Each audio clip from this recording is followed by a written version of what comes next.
Hi, welcome to MTurk Guide. This is the second edition of the Requester Spotlight, and the requester that I'm going to go over today is Job Genie. And I picked this one for a very specific reason, and you'll find out at the end why. So the first step, as I've articulated before with Job Genie, or with any requester, but for Job Genie, I went to Turkopticon to see what the data said about them. So when I pulled up the data through MTurk over here, you can see it's kind of a mixed message, right? Communicativity and fairness seem to be green. Generosity is a little low, and promptness is a little low. And to be honest, communicativity is important and fairness is important. Fairness is probably the most important in terms of keeping your approval rating up, and generosity is important, but sometimes I'm okay, depending on, my schedule and things like that, about doing something that may be not the greatest pay, but I know they're going to approve. So, you do make trade-offs sometimes, even if you don't realize you're doing it. But yeah, so you look at this and you think, hey, this seems fairly safe. 7 reviews, not a whole lot of data, but there's something there. And the term of service violation, we'll get to that. But okay, that gets me interested. So because I'm not 100% sure what this is all about, I'm going to actually go into Turkopticon and see what people are saying. So if I go into Turkopticon, this is obviously not 7 reviews, but there's a few of them. And I'm getting a mixed message, right? I see a decent one that says my hits were approved within 24 hours. I contacted the requester. He appears to have gotten back to this person. Pay could be better. Be sure you only do 10 hits, as they will reject more hits if you reject your hits if you do more than that. Okay, fair enough. If you don't follow their directions, you deserve to get a rejection. So okay, I can see where they got all their ratings and everything. So I'm comfortable with that. And then I see, recently, or in the August 16th, another review that says vague rejection with no response. Okay, what I'm going to say about that one? The person didn't really take the time to really go through their story. They got a vague rejection with no response. They didn't tell me how long they gave the requester to respond. They didn't tell me that it was in fact a fast rejection. So I'm not loving the quality of this review, in all honesty. But okay, so it's a data point for sure. And then I see the term of service violation, and it says that you must be logged into Facebook or LinkedIn to do the actual hit, which actually isn't true about these hits. Now, it may be easier to do them if you're logged into either Facebook or LinkedIn, but it's actually not a requirement, because I have looked at these hits and I know what they're all about.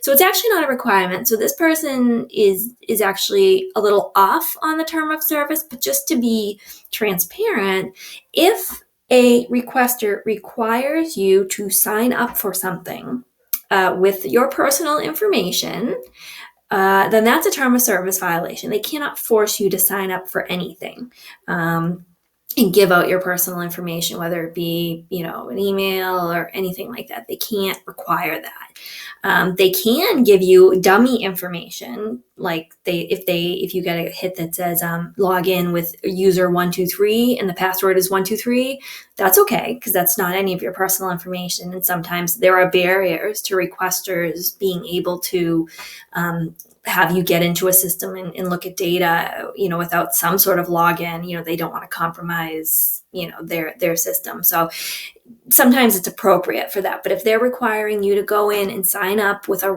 real information, that is a term of service violation. In this case, this actually wasn't true. And I actually, just as an aside, I do plan to do a webcast on what constitutes terms of service violations and when you should report it, and how to report it. But we'll just leave it at that for right now, because I'm going to get to a little bit more on the term of service violation. So, okay, so I've got a bunch of muddled data here, and my thought process would be, if I'm new, I'm going to stay away from these.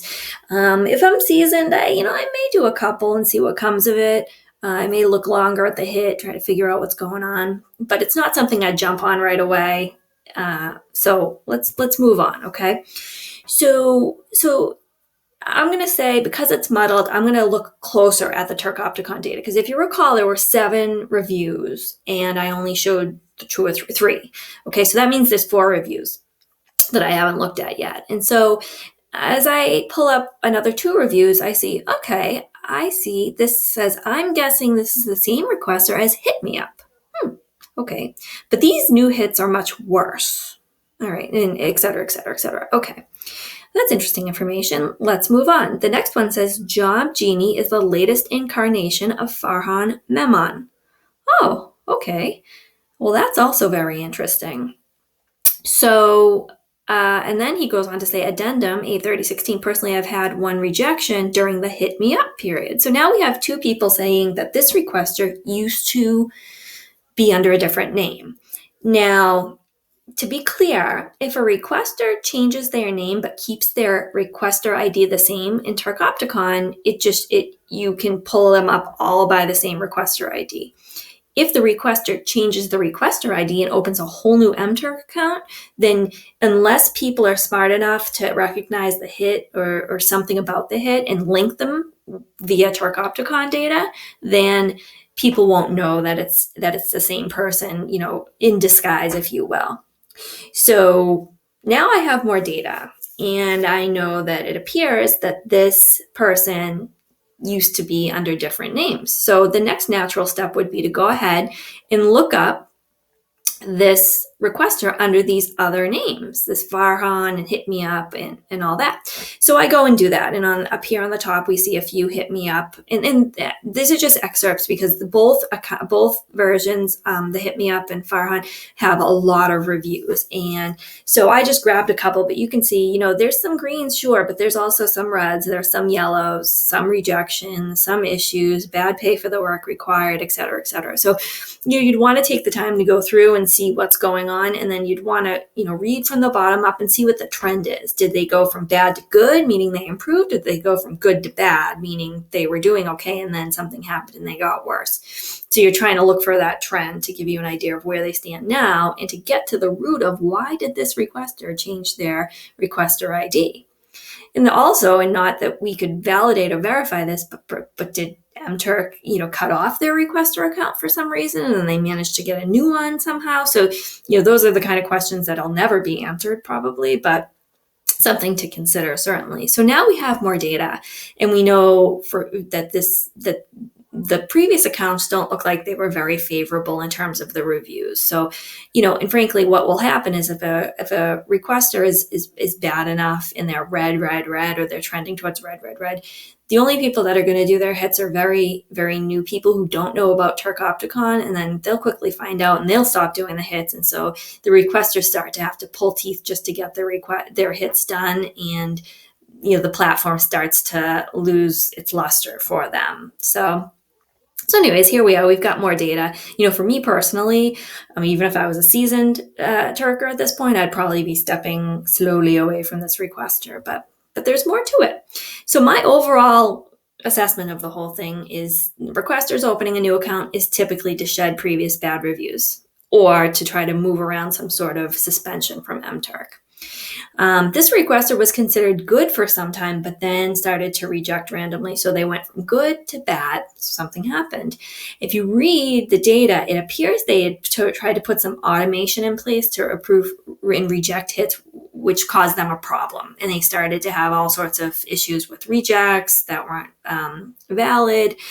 And then at that point, the requesters communication seemed to go to a subpar level, except when they were telling people that new hits were available. So you'd email this requester for help and then not get something back, but then they'd email and say, oh, there's new hits up, go ahead and do them. So priorities, we saw where the priorities were with this particular requester. And then there's some indication in some of the reviews that the requester did not know how MTurk worked, saying things like, after 3 days, rejections can't be reversed. That's incorrect. Rejections can't be reversed after 30 days. And for the record, requesters have the ability to reverse rejections on their own anytime during that 30-day period. So if requesters are giving some story about they can't do this or they can't do that, either they truly don't know how MTurk works or they're using excuses to not reverse the rejection and have to actually pay out for that particular hit. So, and then some requesters that have hits, they're a clear term of service violation, and those should be flagged as such for Amazon to review. And again, I'm going to be pretty transparent here. There are a lot of these hanging around, and I'd like to put a spotlight on all of them, and I probably will at one point or another. But some of it is a matter of opinion and some of it is not. And Amazon doesn't necessarily do a great job of keeping up with these requesters. But to be fair, I don't know if it's because they continually change accounts or what. But you may see them as reincarnated as a slightly different name or something. So it's definitely something that's out there that people should be aware of. So here's the other part of this story. So stopping here for 1 second, I'm going to say, obviously, with the information I've given you, I hope you're saying to yourself, well, these are hits I'm not going to do, because frankly, it's just not worth it. I think the hit's worth 20 cents. It's just not worth it, even if you could do it in bulk or whatever. So anyways, let's talk a little bit more about the term of service violation. And this is something that if you don't know how internet marketing and affiliate marketing and ads go, it's something that you probably wouldn't be able to pick out. But I do know about that stuff because I used to run a couponing blog. And so I'm aware of this stuff. So I knew exactly what this requester was up to, or what he appears to be up to. I'm not going to make any accusations, but you tell me what you think at the end of this. So in this hit, they have you going to this wiki org charts website. Great. Okay. And that, once you get there, it kind of looks like a LinkedIn type deal. And there's a bunch of data in it. And so they ask you to do all these things. Look for this person. How many, or what company does that person work for? How many people work at that company? So all these data points. Okay. In reality, this person could be trying to validate that the data in the system is returning correctly. Some sort of usability testing. Great. Fine. But then you get to number 4 and 5, which is what sent my antenna up. It says, looking at the ad banner at the top of the page, which company, product, or service do you think the ad is for? Okay, I'm all right with that. It's where number 5 is where I have a problem. And it says, provide the URL address of the landing page of the ad banner. So what you have to do in order to get that is you need to click on that link. You need to click on that ad and then copy the link from the URL from the top of the page and put it in this box right here, down on the bottom under number 5. So you have to click on the ad. I'm not sure. I think you could right click and do the destination URL, but I think that I know for a fact that's not what he wants you to do. He actually wants you to click on the ad and then put the URL of the landing page in there. And yeah, so that's what he wants you to do. And the previous hits, when he was under a previous name, it was more specific to say to actually click on the banner. But in this case, they're just saying provide the URL address. I think most people are going to go click on that banner and not like right click or look for source or any of that stuff. But so here's why he wants you to do that if you didn't know. So here's a screenshot right from Wiki Org Charts, and I used the example that was provided. And you'll see that if you follow the directions, you're looking at this Greg Schwem, corporate comedian, whatever this guy is. And that's the banner that's being spoken about here. And so I obviously can't see what URL this is without clicking on it. So I would click on it and I'd do all that. But what this is this is Google Ads. And as a website owner, if you sign up with Google AdSense and you put these banners on your website, anytime a user like you or I come onto a website and we click on that banner, whether by mistake or because we're interested in whatever's being advertised, it pays the person that owns the website a certain amount of money. And the advertisers, such as this Greg Schwem guy, are paying money to have directed traffic go to their website, and they pay Google Ads to do that. And then, Google then pays the website owners to place these ads, and if people click on them, then they get money. So the owner of this website is going to be paid a certain amount of money every time this banner is clicked. So hopefully you're following along. So what Job Genie does is posts batches of 600 plus hits, pays the worker 20 cents to click on the banner, and then whatever fees he has to pay MTurk to then post that big batch of hits, there is some cost to that. But then whatever, so the delta between what he gets paid for having us click on these hits and what he pays to have the worker click on the hits is what he pockets. Obviously, this has got to be lucrative for him because he's putting up huge batches of this stuff, 600, 700 in a day. And that's not a small amount of money in terms of the pay to the workers, the pay to MTurk. So he's obviously making money off of this. This is a term of service violation, and a pretty blatant one, because obviously Google is putting up these ads, and the person that is buying ad space from Google are looking for directed traffic. They're looking for people who are truly interested in the offering that's being put on the screen. I'm not interested in this guy. I don't know who he is. I don't need a corporate comedian, whatever that is. But if I don't know any better, I'm going to click on that link to get my 20 cents from Job Genie. So you can see where that's just wrong. And any sort of hit that's taking you to sign up for something or to click on things where you suspect that person would be benefiting from that on the other end, that's a term of service violation. Now, I'm not going to say that's always the case, because there are hits out there that are asking people to do some usability testing, to click this, click that. And if you have like one or there's a handful posted, that's one thing. But when somebody has 600 of these posted and he's been posting it for a year, how much usability data does one person need on a website that's frankly not that big? So there's something else at play here. And that's just my assessment. And perhaps I'm wrong. And I would encourage, whoever works in Job Genie, this one-man show, to tell me what exactly is going on. But as far as I'm concerned, this is a term of service violation. I personally will not do the hits because I think it's gaming the system, and frankly, eventually, I think this person will get shut down by Google, because it's also a term of service violation for Google for obvious reasons. So that's the summary.